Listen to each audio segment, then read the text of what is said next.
Barrister Asaduddin Owaisi साहब की party अब कोई कम्युनल पार्टी नहीं, राणा रंजीत एक क्षत्रिय का बेटा, हिंदू समाज का बेटा इस पार्टी में है। पिछली बार हमारे 5 विधायक थे, अगर 3 और विधायक होते तो हम तय करते कि सरकार किसकी बन रही है। आप हमको बदनाम करके सोचिएगा कि हम बी टीम सी टीम बाद में कहिएगा। अगर समझौता करना है, हम नहीं चाहते हैं कि बड़ा विध्वंस हो और आप बाद में कहें कि भाई हमारी MIM की वजह से हम चुनाव हार गए।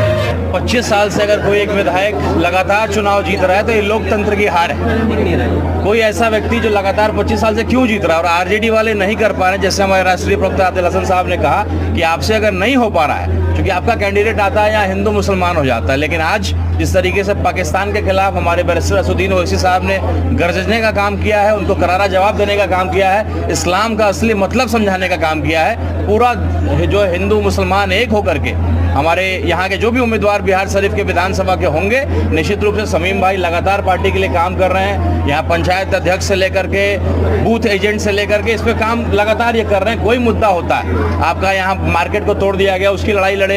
यहाँ के SP साहब ने इनको लगातार बुला करके जो है इनको डराने का काम किया।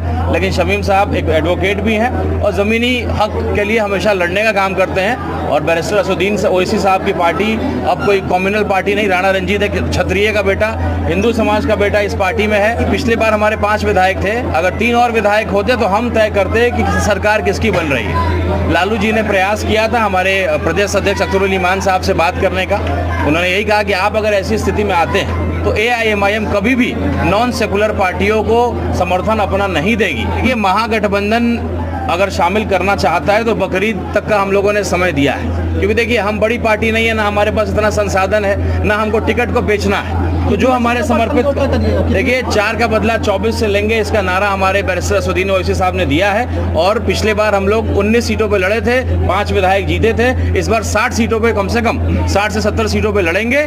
और बकरीद के बाद एक यात्रा जो है बिहार इंसाफ यात्रा हम लोग निकालने जा रहे हैं, सभी 60 सीटों पे। विपक्ष के द्वारा कहता कि सिर्फ मुसलमानों का अगर आपकी सरकार आती है तो आप बिहार के लिए क्या क्या कीजिएगा? देखिए हमारी सरकार बिहार में नहीं आएगी, हमारे समर्थन से बिहार में सरकार बनेगी। हमारे मुद्दे केवल यही हैं कि जो दलित की लड़ाई को लड़ा जाए। आज मॉब लिंचिंग को लेकर के कोई कड़ा कानून बनना चाहिए। आए दिन मॉब लिंचिंग का जो है लोग शिकार बन रहे हैं, और कुछ नहीं है, किसी मुसलमान के साथ अगर गलत होता है तो उसके ऊपर आरोप लगाइए कि भाई ये गाय का तस्करी करता है, और 2-4 गलत आरोप लगा करके उसको जेल में आप उसके जीवन को बर्बाद करिए, या मार करके उसको सड़कों पर मार दीजिए। तो कड़ा कानून बनना चाहिए। छपरा में हुआ, हर जगह यही हो रहा है। दूसरा, हमारे पत्रकार भाई ने पूछा कि मैं BJP से ताल्लुक रखता हूँ। आप यहीं गोविंदपुर विधानसभा है ना, जहाँ माँ बेटा आमने सामने चुनाव लड़े थे, शायद आपको मालूम होगा। और किसी बेटे की पहचान उसके पिता से होती है। मेरे पिताजी आजीवन सेकुलर पार्टी के नेता रहे, लालू जी की पार्टी में रहे, मंत्री रहे 20 साल।